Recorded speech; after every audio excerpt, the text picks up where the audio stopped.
వీక్షించేటువంటి ప్రేక్షకులకి మేషరాశిలో జన్మించినటువంటి వారికి ప్రధానంగా ఏలిన నాటి శని ప్రభావం అనేటువంటిది ఈ రాశి వారికి ఈ సంవత్సరం అంతా ఉంటుంది. కాబట్టి ఏలిన నాటి శని ప్రభావం అనగానే భయపడాల్సినటువంటి పని లేదండి. ఎందుకంటే కర్మదోషం అనేటువంటిది తొలగిపోతుంది. మీరు చేసే ప్రయత్నంలో ఆటంకాలని మాత్రమే సూచిస్తుంది తప్ప ఇబ్బందుల్ని, కష్టాలని, నష్టాలని సూచించదు. కాబట్టి ఈ మేషరాశి వారికి 12వ స్థానంలో ఉన్నటువంటి శని ప్రభావం వలన అడ్డంకులు మాత్రమే కలిగి మిమ్మల్ని కాస్త ఫలితాన్ని ఇవ్వడంలో ఆలస్యం చేస్తుంది అనే విషయాన్ని గమనించుకోవాలి. ఇక గురుగ్రహ ప్రభావం మే 31వ తారీఖు వరకు గురువు మిథున రాశిలో సంచారం చేస్తూ ఉండడం. ఈ కాలం మార్చి 19 నుంచి మే 31వ తారీఖు వరకు ఉన్నటువంటి కాలం ఏంటంటే కాస్త జాగ్రత్తగా ఉండాల్సినటువంటి కాలం. అంటే నూతన వ్యక్తులు పరిచయం అవుతారు. తద్వారా ఆ పరిచయస్తులు లేదా సోదర సోదరీమణుల మధ్య చిన్నపాటి పొరపచ్చాలు వచ్చే అవకాశం ఉంటుంది. ముఖ్యముగా ఈ యొక్క గురు ప్రభావం వలన ప్రధానంగా అనుకోని సంఘటనలు మే 31వ తారీఖు వరకు ఎదురవుతాయి. కాబట్టి మానసికంగా సిద్ధంగా ఉండి వాటిని ఎదుర్కొనే ప్రయత్నము స్వయం కృషితో ఈ యొక్క మేషరాశిలో జన్మించినటువంటి వారు చేసుకున్నట్లయితే చాలా శుభ ఫలితాలు పొందుతారు. ఇక జూన్ 1వ తారీఖు నుంచి అక్టోబర్ 31వ తారీఖు వరకు గురువు కర్కాటక రాశిలో సంచారం చేస్తున్నటువంటి ఈ కారణం చేత ప్రధానంగా అర్ధాష్టమ గురు ప్రభావం కావున చాలామందితో విభేదాలు, ముఖ్యంగా గృహ నష్టము, ఆస్తి నష్టము, వాహన నష్టము అనేటువంటిది జరిగే అవకాశాలు ఎక్కువగా ఉంటాయి. మరీ ముఖ్యంగా జాతకరీత్యా చేస్తున్నటువంటి వృత్తి, ఉద్యోగ, వ్యాపారాల్లో కొన్ని ఇబ్బందికర పరిస్థితులు అనేటువంటివి ఈ యొక్క జూన్ 1వ తారీఖు నుంచి అక్టోబర్ 31వ తారీఖు వరకు మేషరాశిలో జన్మించినటువంటి వారు ఎదుర్కోక తప్పదు. ఈ సమయంలోనే వాతావరణంలో అనగా మీ యొక్క సంబంధించినటువంటి గృహ వాతావరణంలో మార్పులు కలుగుతాయి.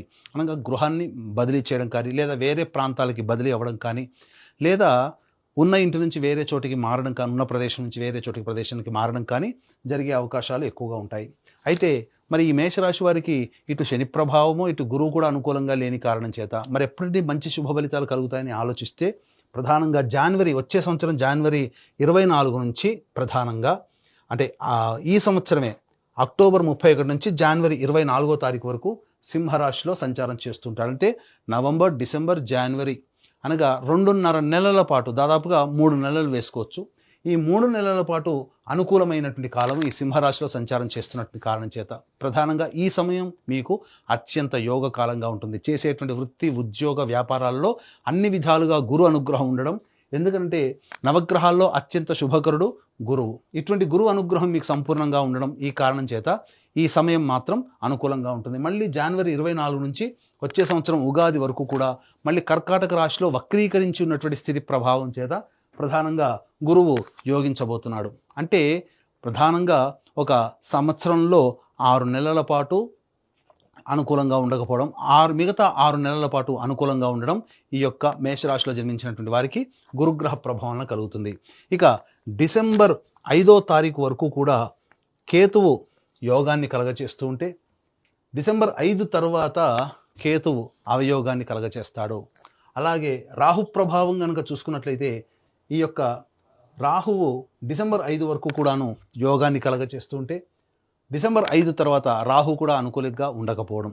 ఈ కారణం చేత ఒక్క గురువు అనుకూలంగా లేకపోయినా, మిగతా గ్రహాల యొక్క శని అనుకూలంగా లేకపోయినా, మిగతా రాహుకేతు గ్రహాల ప్రభావము అనుకూలంగా ఉండడం చాలా మంచి శుభ పరిణామము ఈ మేషరాశిలో జన్మించినటువంటి వారికి ఉంటుంది అని చెప్పవచ్చు. అయితే ప్రధానంగా ఉద్యోగార్థులకి ఎలా ఉండబోతుంది, నిరుద్యోగస్తులకి ఉద్యోగం ఎప్పుడు లభిస్తుంది, అలాగే ఉన్న ఉద్యోగంలో ప్రమోషన్స్ వస్తాయా, లేదా వేరే సంబంధించినటువంటి ఉద్యోగంలో ఎప్పుడు ప్రయత్నం చేయాలి అని ఆశించేటువంటి ప్రేక్షకుల్లో మేషరాశిలో జన్మించినటువంటి వారు చాలామంది ఉంటారు. అయితే ప్రధానంగా గమనించాల్సినటువంటిది ఈ యొక్క ఉగాది సందర్భంగా నవగ్రహాల యొక్క అనుగ్రహం 12 రాశుల వారికి ఉండాలి. ఎందుకనంటే మనం చేసే ప్రతి పనులలో లాభమైన, నష్టమైన, కష్టమైన, సుఖమైన, ఇబ్బంది అయినా, అనుకూలమైన అన్నీ నవగ్రహాల యొక్క అనుగ్రహంతోనే మనకు కలుగుతాయి.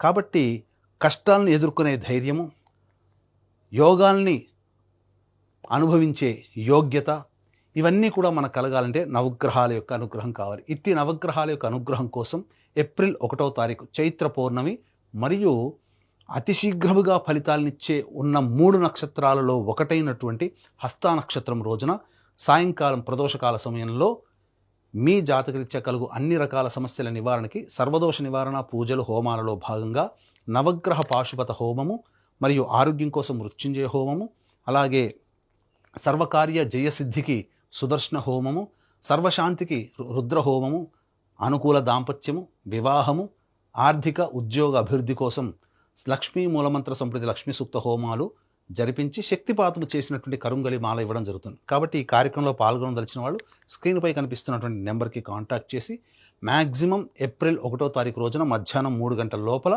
మీరు నమోదు చేసుకోవచ్చు.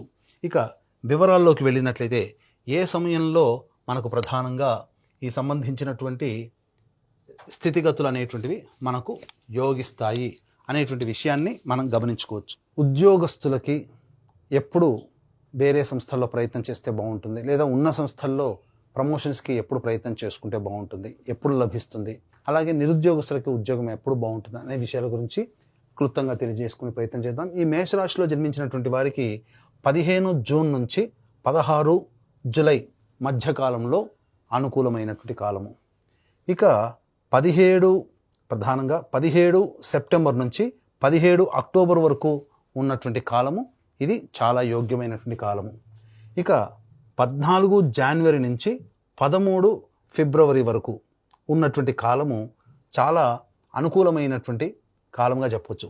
14 జనవరి నుంచి 14 మార్చి వరకు, 14 జనవరి నుంచి 14 మార్చి వరకు వచ్చే సంవత్సరం ఇవి ఉద్యోగ సంబంధమైనటువంటి విషయాల్లో నిరుద్యోగస్తులు కానీ వేరే ఉద్యోగం చూసుకోవడం కానీ చాలా అనుకూలమైన కాలము, మీ యొక్క ప్రయత్నం నెరవేరేటువంటి సమయంగా చెప్పవచ్చు. ఇక ప్రధానంగా మేషరాశి వారికి 2 ఏప్రిల్ నుంచి 10 మే వరకు ఉండేటువంటి సమయము ఇటు గురువు అనుకూలంగా లేకపోవడము, కుజుడు కూడా అనుకూలంగా లేకపోవడం వల్ల వృధా ప్రయాసలు, వృధా ప్రయాణాలు, ఖర్చులు అధికంగా ఉండడము, అవమానాలు ఎదుర్కోవడం లాంటివి జరుగుతాయి. ఇక 11 మే నుంచి 19 జూన్ మధ్యకాలంలో మీలో ఉత్సాహం పెళ్ళుబెగుతుంది. అంటే ఏ పని చేయాలన్నా ముందడుగు వేస్తారు. గ్రహం కూడా అనుకూలంగా ఉండేటువంటి సమయం కూడా ఉంటుంది, మిగతా గ్రహాలు. ఈ కారణం చేత ఈ సమయంలో పెద్దల యొక్క సలహాలు సూచనలు పాటించి ఏ ప్రయత్నంలోనైనా ముందడుగు వేస్తే విజయం మీ వంతవుతుంది. ఎందుకనంటే దుందుడుకు స్వభావంతో తొందరపాటు నిర్ణయాలు తీసుకోవడం వల్ల నష్టపోతారు కాబట్టి. ఇక 20 జూన్ నుంచి 1 ఆగస్టు వరకు ఉన్నటువంటి సమయం ఏదైతే ఉందో ఇది కుటుంబం పరంగా చూసుకున్నట్లయితే మీ యొక్క వాక్కుని అమితంగా మాట్లాడుకోవాలి. అనగా అమితంగా కాకుండా మితంగా ఉపయోగించుకోవాలి. మీ యొక్క వాక్కు వల్లనే మీకు సమస్యలు వస్తాయి. చేసే వృత్తి ఉద్యోగ వ్యాపారాలలో ఎదుటి వారితో సంయమనం పాటించండి. ఆగ్రహావేశాలకి లోను కాకండి. అలాగే కుటుంబ సభ్యులతో వాగ్వివాదాలకి పనికిరాదు. ఖర్చు అధికంగా ఉంటుంది ఈ సమయంలో. 1 ఆగస్టు నుంచి 17 సెప్టెంబర్ ఈ మధ్యకాలంలో ఏదైతే సమయం ఉందో ఇది అన్ని విధాలుగా సహాయ సహకారాలు ఇతరుల నుంచి పొందుతారు. అలాగే చేస్తున్నటువంటి వృత్తి ఉద్యోగ వ్యాపారాల్లో మీరు ఆశించిన దానికంటే ఎక్కువగా అభివృద్ధిని పొందుతారని చెప్పవచ్చు. న్యాయ సంబంధమైనటువంటి విషయాల్లో మీదే పైచేయి సాధిస్తారు. ఇక 18 సెప్టెంబర్ నుంచి 11 నవంబర్ వరకు ఉన్నటువంటి ఈ సమయం ప్రధానంగా తల్లిగారి ఆరోగ్యం పట్ల శ్రద్ధ వహించాలి. వాహనాన్ని నడిపేటప్పుడు జాగ్రత్తలు పాటించాలి. ముఖ్యంగా విభేదాలు, దంపతులతో మధ్య ఉన్నటువంటి విభేదాలు ఏర్పడడం కానీ, భాగస్వాముల మధ్య విభేదాలు ఏర్పడడం కానీ జరిగే అవకాశాలు ఈ మేషరాశి వారికి ఎక్కువగా ఉన్నాయి. ముఖ్యంగా మిమ్మల్ని మీరు తక్కువగా అంచనా వేసుకోవడం వల్ల లేని సమస్యల్ని మీరు కొని తెచ్చుకున్న వాళ్ళు అవుతారు. ఇక 12 నవంబర్ నుంచి 8 మార్చి వరకు ఉన్నటువంటి కాలము ఇది కుజస్తంభన సంబంధించినటువంటి ఈ సమయంలో ప్రధానంగా జాగ్రత్తలు అనేటువంటివి పాటించాలి. ఈ సందర్భంగా మీరు గనక ప్రయత్నం ఈ విధంగా చెప్పినటువంటి సమయంలో కనుక చేసుకున్నట్లయితే ఉద్యోగస్తులకు కానీ ఇంటా బయట వ్యక్తిగతంగా కానీ మీకు అన్ని విధాలుగా ప్రోత్సాహంగా బాగుంటాయి. ఇక ఈ మేషరాశిలో జన్మించినటువంటి వారు ప్రధానంగా చూసుకున్నట్లయితే మీకు రాజకీయ రంగంలో ఉన్నటువంటి వాళ్ళకి మీకు అంతంత మాత్రముగానే ఫలితాలు కలుగుతాయి.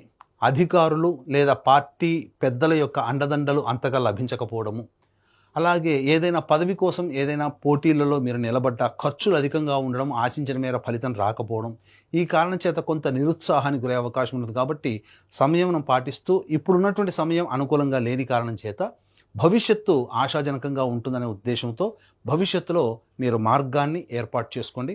గ్రహాలు అనుకూలంగా ఉంటాయి. ఈ సంవత్సరం వరకు సాధారణంగా ఉంటుంది. ఇక విద్యార్థులకి గురుబలం అనుకూలంగా ఉండడం, పరీక్షలలో ఉత్తీర్ణత శాతము చక్కగానే ఉంటుంది. ముఖ్యంగా విదేశీ యానానికి సంబంధించి ఏ ప్రయత్నం అయితే చేస్తుంటారో ఆ విదేశీ విద్యకి అనుకూలంగా ఉంటుంది. విదేశంలో స్థిరపడినటువంటి వాళ్ళకి మే 31వ తారీఖు వరకు ఉన్నటువంటి వాళ్ళకి వీసాలు శాంక్షన్ అవ్వడం కానీ, లేకపోతే అక్కడ స్థిర నివాసానికి సంబంధించినటువంటి ఏర్పాట్లలో మీరు విజయాన్ని పొందడం కానీ జరుగుతుందని చెప్పవచ్చు. ఇక సినీ కళారంగంలో ఉన్నటువంటి వాళ్ళు ఎలక్ట్రానిక్ ఫ్రేమ్స్ అనగా printing and electronic media, social media రంగంలో ఉన్నటువంటి వారికి సాధారణ స్థాయి ఫలితాలు అనేటువంటివి ఉంటాయి. ఆశించి భంగపడడం కంటే మీ వంతు ప్రయత్నం మీరు చేసుకుంటూ ఉండడమే చాలా మేలనేటువంటి విషయాన్ని గమనించాలి. ముఖ్యంగా కళాకారులు, నటులకి ప్రధానంగా ప్రజలలో గుర్తింపు అనేటువంటిది ఉంటుంది. అన్ని విధాలుగా సహాయ సహకారాలు మీరు ఎదుటి వాళ్ళతో పొందుతారు. కానీ ధనపరంగా మీరు అలాగే మెచ్చుకోలు కనుక అవార్డుల పరంగా ఆశించిన మేర ఫలితాలు పొందలేకపోతారు. ఇక ముఖ్యంగా ఈ యొక్క మేషరాశిలో జన్మించినటువంటి రైతులు ఎవరైతే ఉన్నారో సాధారణ పంటలు వేసుకోవడమే చాలా మంచిది అని గమనించుకోవాలి. ఆశతో మనకు అలవాటు లేని పంటలు వేసుకోవడం ద్వారా నష్టపోతారు. కౌలుదారులకి సాధారణంగానే నష్టస్థితిలో ఉంటారని గమనించాలి. ఇక మొదటి పంట అద్భుతంగా మీకు యోగదాయకంగా ఉంటుంది. రెండవ పంట సాధారణమైనటువంటి ఫలితాన్ని పొందుతానని చెప్పవచ్చు. ఇక క్రీడా రంగంలో ఉన్నటువంటి వాళ్ళకి ప్రధానంగా ఈ సంబంధించినటువంటి 12 నవంబర్ నుంచి అద్భుతమైనటువంటి ప్రతిభని కనబరచడం ద్వారా మీరు అంతర్జాతీయంగా పేరు ప్రఖ్యాతులు పొందే అవకాశాలు ఈ యొక్క మేషరాశిలో జన్మించినటువంటి వారికి ఉండబోతుంది. ముఖ్యంగా ఈ యొక్క మేషరాశిలో జన్మించినటువంటి వాళ్ళు ఇతరులతో వాగ్వివాదాలు పెట్టుకోకుండా ఈ సంవత్సరం మీరు మితమైనటువంటి వ్యవహారంతో ముందడుగు వేస్తేనే ఫలితాలు చక్కబెట్టుకుంటాయని చెప్పవచ్చు. ఇక ఈ రాశిలో జన్మించినటువంటి స్త్రీలు ముఖ్యంగా గతం కంటే కొంత పరాభవాలు ఎదుర్కొనే అవకాశము గోచరమవుతుంది. ముఖ్యంగా గ్రహ సంచారం అనుకూలంగా లేని కారణం చేత గృహంలో ఆస్తి నష్టము, అలాగే వస్తువులు దొంగలించబడడం లాంటివి జరుగుతాయి. ఇంతకుముందు మీరు అప్పుగా ఎవరికైతే ఇస్తారో వాళ్ళు ముఖం చాటేయడం, తద్వారా కొంత ధన నష్టం కూడా జరిగే అవకాశం ఉంటుంది. ఉద్యోగం చేస్తున్నటువంటి మహిళలకైతే అలసటతో కూడుకున్నటువంటి, శ్రమతో కూడుకున్నటువంటి జీవన విధానం ఈ పరాభవనామ సంవత్సరంలో ఉంటుందని గమనించాలి. వివాహం కాని అమ్మాయిలకి వివాహం అవుతుంది. సంతానము అనేటువంటిది మాత్రం తప్పకుండా మీకు ఈ సంబంధించినటువంటి అక్టోబర్ 31 నుంచి జనవరి 24 మధ్య కాలంలో సంతానాన్ని పొందే అవకాశము ఎక్కువగా గోచరమవుతుంది. అన్నిటికంటే ప్రధానంగా ఈ రాశిలో జన్మించినటువంటి స్త్రీ పురుషాదులకు ఎవరికైనా కానీ వివాహం అనేటువంటిది నిశ్చయం అవుతుంది. తద్వారా అనుకున్న మేర జీవిత భాగస్వామితో ఆనందంగా గడపడానికి భవిష్యత్తు మార్గం సుగమమవుతుంది. కాకపోతే ఒక్కడి గుర్తుపెట్టుకోండి, ఈ మేషరాశిలో జన్మించినటువంటి వారికి ఏలినాటి శని ప్రభావము, అలాగే గురువు స్వల్పంగా యోగించడము, రాహుకేతుల యొక్క అనుగ్రహం సామాన్యంగా ఉండడం, ఈ కారణం చేత ఆశించిన మేర కంటే మీరు శుభ ఫలితాలు తక్కువగానే పొందుతారు. కాబట్టి దైవానుగ్రహమే తప్పనిసరి. కాబట్టి ఈ యొక్క మేషరాశిలో జన్మించినటువంటి వాళ్ళు సమస్యల పరిష్కారం కోసం వీలు కుదిరినప్పుడల్లా శివాలయ సందర్శనం చేసుకోవడం చాలా మంచిది. అర్చనాది కార్యక్రమాలు చేసుకోవాలి. అలాగే శనివారం నాడు తైలాభిషేకాలు చేసుకోవడము, అలాగే దత్తాత్రేయ చరిత్ర పారాయణ 3 సప్తాహాలు మీ యొక్క సమస్య ప్రధానంగా నెరవేరాలని చేయడము, ఇలాంటివి చేసుకున్నట్లయితే సమస్య పరిష్కారం అవుతుంది. దీంతో పాటుగా మన పీఠం ఆధ్వర్యంలో ఈ ఏప్రిల్ 1వ తారీఖు రోజున సర్వదోష నివారణ పూజలు హోమాలలో భాగంగా నవగ్రహ పాశ్వత హోమము, మృత్యుంజయ, సుదర్శన, రుద్ర, లక్ష్మీ హోమాదు లాంటివి విశేషంగా జరిపించి శక్తిపాతం చేసినటువంటి కరుంగలి మాల ఇవ్వడం జరుగుతుంది. కాబట్టి ఏప్రిల్ 1వ తారీఖు రోజున మధ్యాహ్నం 3 గంటల లోపల మీరు గోత్రనామాదులు నమోదు చేసుకోవచ్చు. ఈ విధంగా మీరు అన్ని విధాలుగా అవగతం చేసుకొని సమస్యలకి తగ్గట్టుగా ఆత్మవిశ్వాసంతో ముందడుగు వేసి దైవానుగ్రహాన్ని పొంది మీరు జీవితంలో అనుకున్న లక్ష్యాన్ని సాధించగలుగుతారని ఆకాంక్షిస్తూ సర్వం శ్రీ ఉమామహేశ్వర పరబ్రహ్మార్పణమస్తు.